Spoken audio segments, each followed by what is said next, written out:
A year ago, Kate and I made a pretty bold choice. We went all in on the carnivore diet. No plants, no grains, just meat. And honestly, the results have been pretty great. We've had better energy, clearer thinking, and maybe more so for Kate, major shifts in health. And today we wanted to share what worked for us, what didn't, and just some lessons we've learned along the way. Because whether you're sticking to this long term or not, this is something that a lot of people out there are curious about. And we just want to share. So stay tuned. Welcome, everyone, to the Limitless Health podcast. So today we are talking carnivore diet, all things that we can. And it was something that this is actually our second time around doing it together. We're approaching our year mark, which is on January 8th. And it's really hard to believe that it's been a year. It seems like it's gone by pretty fast. Would you agree? Oh, totally. The interesting part too is we initially went into it with like a let's do this for 30 days. Hmm. The first time as well, I think that was the objective. Let's do this for 30 days and then see how it goes. And in 30 days, it was like, okay, it starts to get easier and you start to kind of, the shifts were subtle the first time, I think. Like that was back in 2019, so I don't Yeah. entirely remember. But the shifts weren't massive, but it was just like, this is actually really easy Mhm. and enjoyable. So we didn't change. But for this time, like what was your why for doing this again? Well, if we're being honest, I'll be honest too. It's all good. yeah, okay. There were some not so great habits around consuming, even though they were, I'm putting air quotes here, a healthier version of ice cream. Hmm. And I believe there were some cookies involved at that time as well. They were not so good habits that were happening quite often throughout the week. And this was a decision to cut that out. I'm Yeah. not going to eat any more of that crap, basically, because it's not a whole food, which is often what we would talk about for people to eat, because that's a good way to clean up what you're eating. Yeah, so we decided, yeah, let's go back into carnivore and cut out eating the junk. Yeah. And your side? I mean, I was stress eating for sure. That was a big part of like my ice cream and cookie consumption. And I don't touch gluten, generally speaking. I haven't for many years now. So yeah, we were eating gluten free, but just because something's gluten free doesn't mean it's good for you. Hmm. There was a lot of rice flour in there, which was like causing chaos for me, blood sugar wise. I typically am not the high blood sugar person. I'm the person who was like checking my blood sugar in the morning was like 2.6. So I go hypoglycemic and then feel like garbage. I was like shaky and just not feeling good. And I was like, okay, I have a grandfather that was type 2 diabetic. And so I always have been cautious around just keeping that in check as much as possible. And so when the blood Hmm. sugar was kind of going all over the place because I was consuming more ice cream than any human should be, I was like, let's just do this again. Because I remember last time, like we did make some changes this time, which we'll talk about as well. But I was from the health perspective, I've made changes with my nutrition and my diet over the last more than a decade now. Yeah, more than a decade now, 12 years. And I know that it's beneficial health wise. I never want to go back on medication again. I don't want to have to live on medication. I don't want to have the health issues that were happening for me before. And I look at around my MS story, it's like the word cure, I don't really believe in it because what does cure mean? Cure means you've fixed your illness to the point where you can go back to eating the garbage you were eating before and living the lifestyle you were living before and expect it to not come back. And so I don't ever want to get to a place where my health declines again. So Hmm. yeah, it was like because we've done it before, I think that was part of the I know it's easy. I know it's something we can do. Yeah. But yeah, we decided to jump in again and it started with let's do this for 30 days. And I probably unconsciously knew it would be a lot longer than that. But yeah, it's almost a year, which Yeah. is pretty cool. It's interesting to look back on the first time we did this as well. Mhm. And stuff that I'm noticing with other people, because there's been multiple people that we've interacted with who have also heard about it and are actually, I believe, still on it right now. And just going through what we did first time around, where you went carnivore and you were cutting out all of the garbage, if you will, but then you were still replacing things with a carnivore version Hmm. of it, like the carnivore, pardon me, pizza. There was, what else is there? This is where I'm starting to blank out on it now. Waffles. We Oh, yeah, the used, carnivore bread, I think that's a thing too. I don't think we did that, but that's something people are doing now. yeah, we Yeah. used pork rinds for a lot more stuff Hmm. last time, and we were eating all of the meats. I remember Right. you used to make chicken thighs all the time Right. and take them places. We Hmm. used to make bacon wrapped chicken. We used to eat a lot more chicken. We used to eat pulled pork, and then all of a sudden Hmm. one day, I don't even remember how far in we were. Both of us were just like, I can't eat this anymore, Yeah. and pork was gone. But yeah, we were doing a lot of the kind of replacing the things that we ate in the past, and that's something from my paleo journey more than a decade ago that I always recommend to people. Don't look to replace the foods that you had before because it's never going to replace it. And so, how is that affecting you unconsciously, right? Where you're like, I'm having pizza, but part of you's like, this isn't pizza. You lied to me, right? Well, So what's the reason you want the pizza? What's the true. real reason you want the pizza? Yeah, that's Like, true. is there an emotional tie-in to eating or consuming that food? Like, what's the comfort value, or like Mhm. what's it serving? What's it meet? What need is it meeting? Yeah, yeah, that's true. I mean, we ate a lot more different stuff last time, and I think this time that's a big part of what has made this round easier.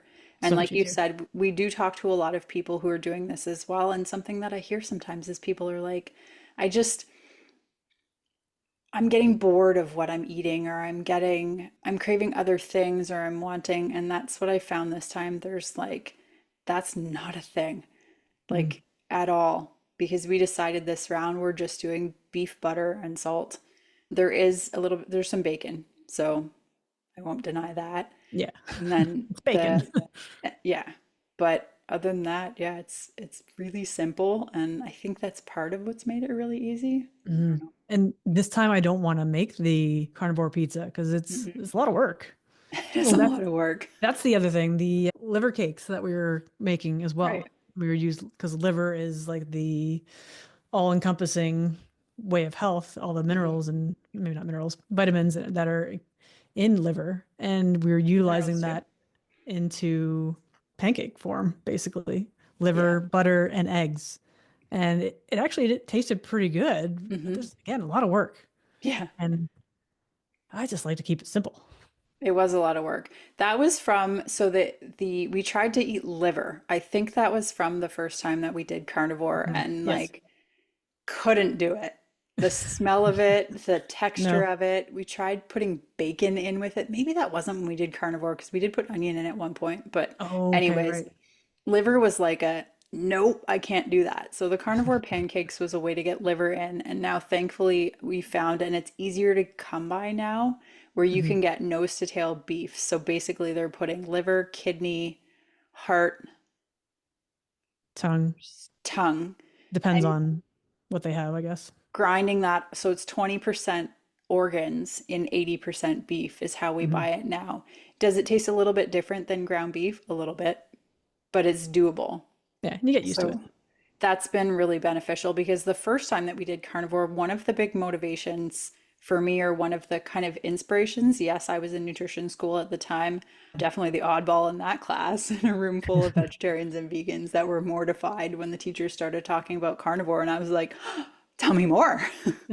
I could try that. So my teacher there was an inspiration for carnivore, but then also Paul Saladino. I Mhm. followed him on Instagram for a long time and listened to his stuff. I actually had a testimonial in one of his books just talking about how carnivore actually got rid of the last of my MS symptoms. So he was a motivation, but he talked about organ meat quite a bit. And so I think that's what led to that. And he's had some transitions over the years as well. But now, in terms of motivation and inspiration, there's lots of people that you can Mhm. listen from. I know January they're considering this World Carnivore Month, which is That's cool. right. Good timing. But there's people like Steak and Butter Girl and Carnivore Ray and Dr. Anthony Chafee, who we had set up to come on the show, but we haven't, anyways, we haven't re-coordinated that, but that may happen again in the future. Who else did you mention? Oh, Dr. Sean Baker. Yeah, and Mhm. oh, and there's also Michaela Peterson who Yes. eats a carnivore way, and her autoimmune stuff all got better based on eating this way. So, And these are long-term carnivore mhm. people as well, just to emphasize that it can be done on the long term. It doesn't have to just be a 30 day, but you can make it whatever you want it to be.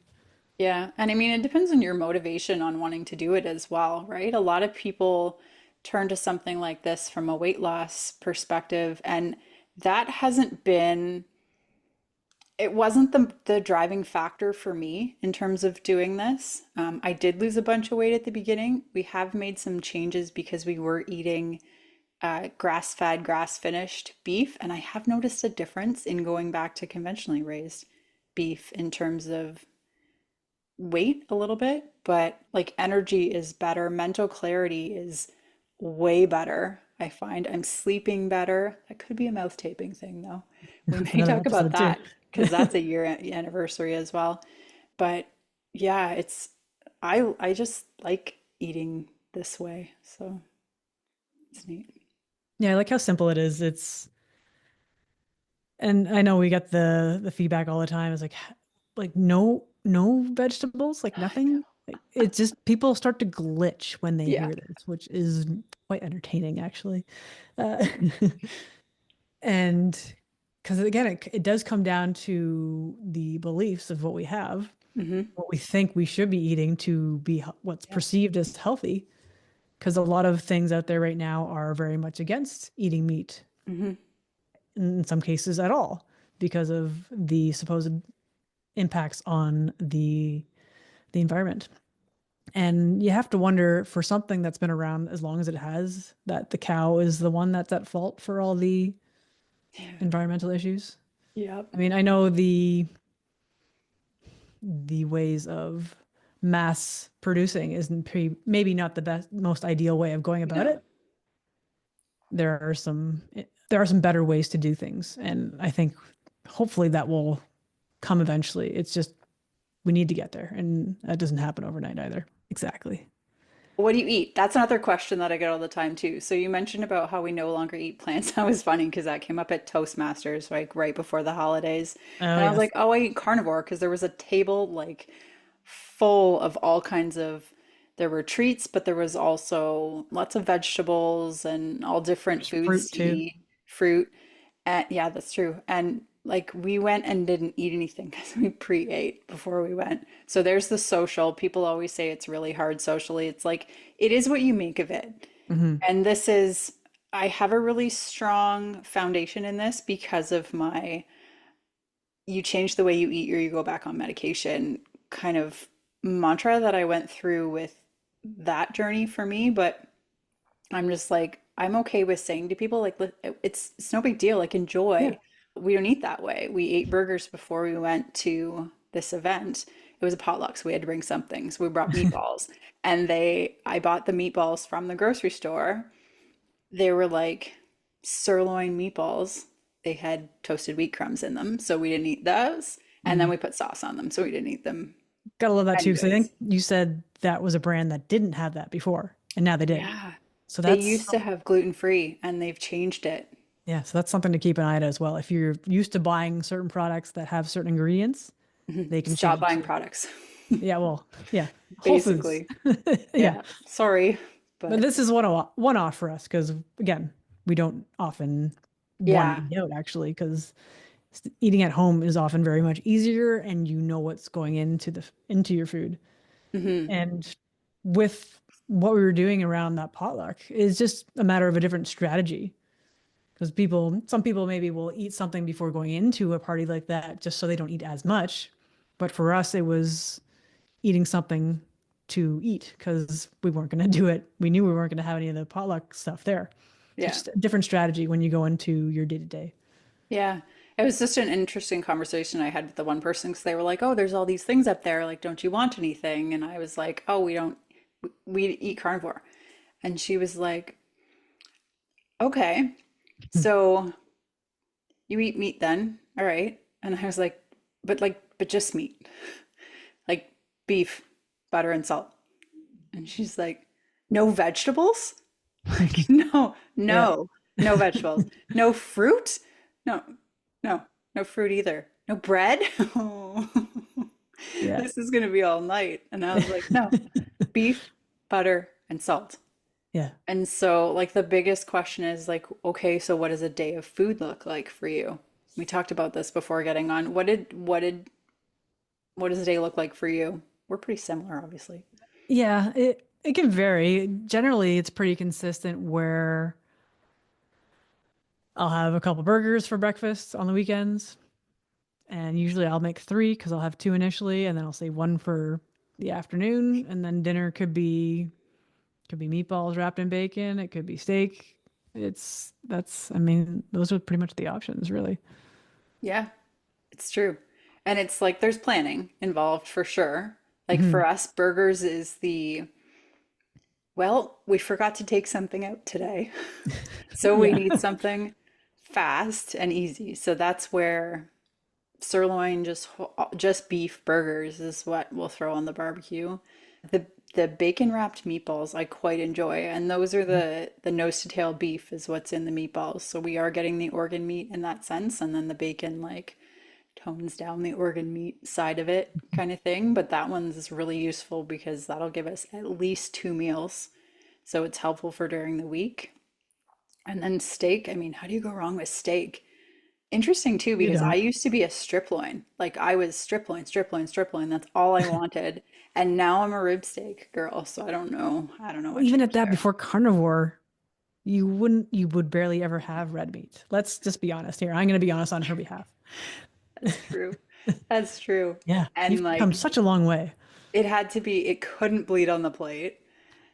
And it like I'm still kind of a meat snob. Amanda always laughs at me because she's says the words that I'm thinking in my head, and it's like, oh, nope, nope, nope, nope, not that piece, because I'll cut off little bits sometimes, whatever. But the daily food is like super simple, which is nice. Hmm.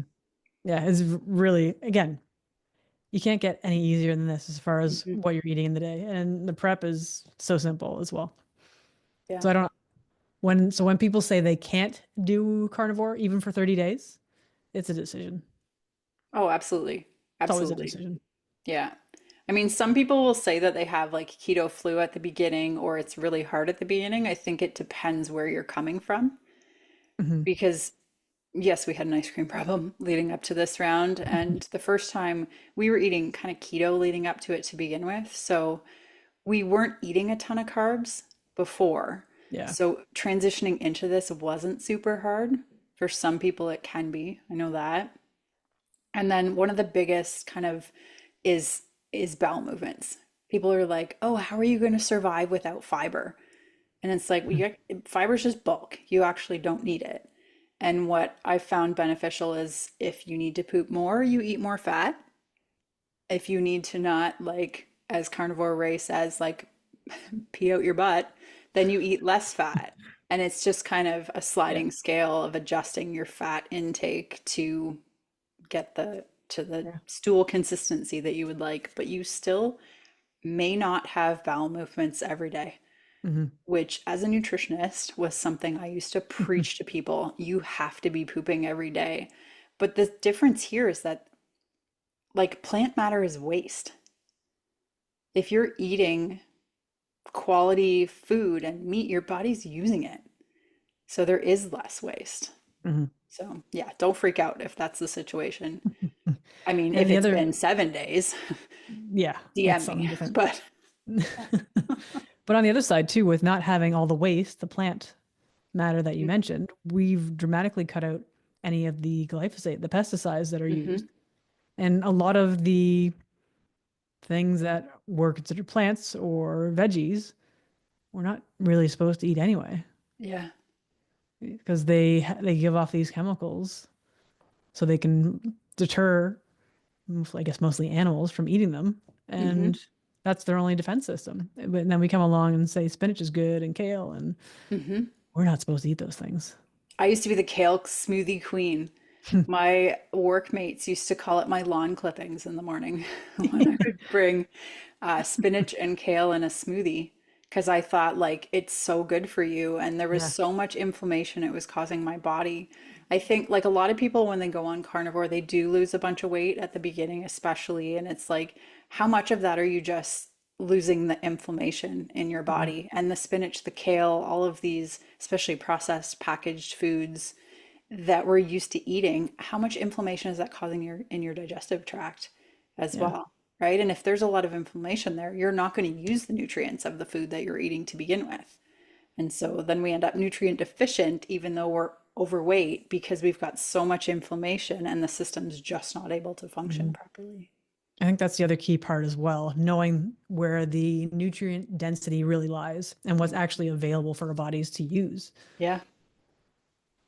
You've got the ground nose to tail or any sort of organ meat, which is totally nutrient dense, versus a plant where if there was the nutrients in there, you'd have to eat how much of it to get that. And then would your body even absorb it? Yeah, it's true. It's all the bioavailability, right? Like Mhm. if we look at things like iron's coming to mind just because I've been reading and learning about that lately more so, but it's like there's different forms of everything. Yes, there's a plant form of protein, but how much of that is your body, yeah, like Amanda said, actually Mhm. absorbing and able to use? And Yeah. like to get the amount of protein that you need from a plant, like okay, so enough protein from spinach, like you're gonna need a kiddie pool full of spinach for your salad A at good night. image. You will be pooping a lot. But Like gassy too. yeah, oh, that's another thing. Mm. No bloating, Yes, no exactly. gas. Like digestively, I felt phenomenal for a year. Hmm. That never happens Yeah. And whenever just you thinking eat. of like the holidays too, going to family dinners, and there's like a plethora. My mom is fantastic at putting meals together and has a plethora of different veggies and potatoes. And I used to love getting in there and having all the things, but oh my goodness, you do definitely feel the bloat afterwards from not being used to consuming all those things. And yeah, this year, none of that. Yeah. None of that, which is amazing. So, a concern that people always have, and we're not going to get really in depth into this, but the biggest question I always get is like, have you gone to your doctor? Like, what does your cholesterol look like? You're eating all of this fat, all this fatty meat, and the things that are proposed to be problems for cholesterol. But Mhm. the way that I like to look at cholesterol is your body makes cholesterol. Cholesterol is demonized as something that causes heart disease and that's going to kill us, but would your body make something that could kill it? I don't think it would. And so, why is cholesterol such a problem? I mean, Amanda, you had said something before we started this too. Like, yes, there is kind of a leveling out period Mhm. that you go through when you first start something like this. So, I think the recommendation, people like Sean Baker and stuff say, like, don't go for blood work for the first 6 months. Yeah. Give your body a chance to adapt to your new way of eating. But when heart disease becomes a concern and when cholesterol is a problem, like cholesterol is the repair crew. It's like blaming the city's maintenance crew for the highways being destroyed. It's Oh, abuse that the streets have been put through, or the cholesterol. The repair crew is coming to fix it. The cholesterol is coming to repair things in your body. yeah. Without cholesterol, we can't make brain tissue. We can't make hormones. Like, we can't make strong Bile. cells. Your cell membranes are all made up of cholesterol. There's so many reasons our body needs cholesterol. So, Hmm. yeah. I may go get blood work done. I haven't decided yet because I know it'll happen if my cholesterol is high. My doctor's going to be on the phone. So, what's going on? And it's you need a better understanding of what cholesterol levels actually mean and what's real, right? Hmm. I think Dr. Sean Baker is probably a good resource, and Hmm. Dr. Anthony Chafee. Chafee Yep. are good resources to look up if that's something you want to look up. Dr. Wolfson talks about cholesterol as Yes, well. thank you. That was the other name I was just looking for. Yep. Since that's kind of definitely his field, those are resources to check out because they are doctors and they can give better recommendations on these things. We don't give recommendations on these things. So, just a side note. Yeah. Love that. All right. So, one other thing, too, that even if you decide you want to try carnivore, you don't have to stay on it. Hmm. It's a different journey for everyone. From maybe it is just 30 days, you try it and see how you feel. And maybe it's okay, I'm going to add some things back in. It's the best elimination diet you could ever have. So if you're struggling with some sort of health issue, this is something you can do to eliminate things and then slowly introduce back in to see what is the actual issue.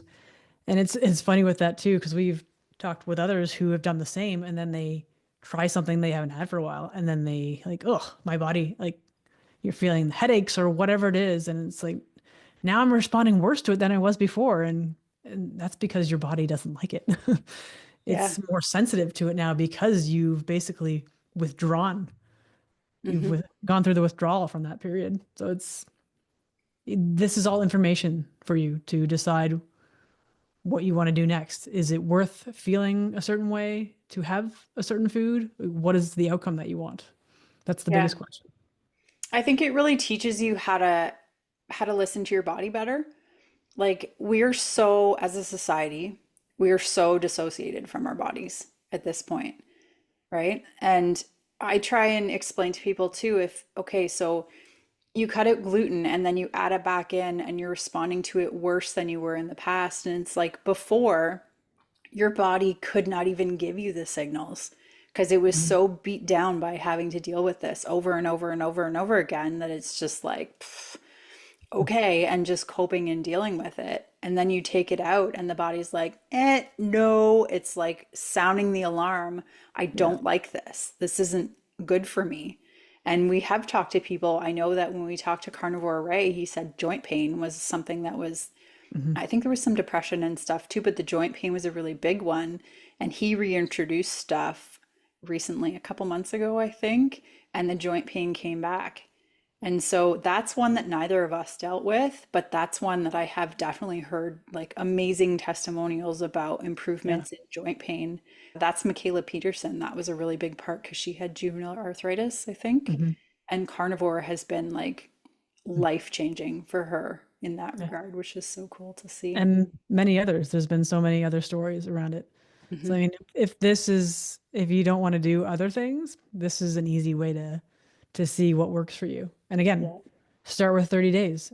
Maybe you're not a beef butter salt person because Kate drinks coffee and I have other Yeah, I guess I drinks do. that are not quite carnivore specific if you're strict. But again, there's a spectrum of what carnivore is, and you have to make it work for you and Hmm. whatever that is. And again, it all depends on what your goals are. So Yeah. you find that perfect spot for you.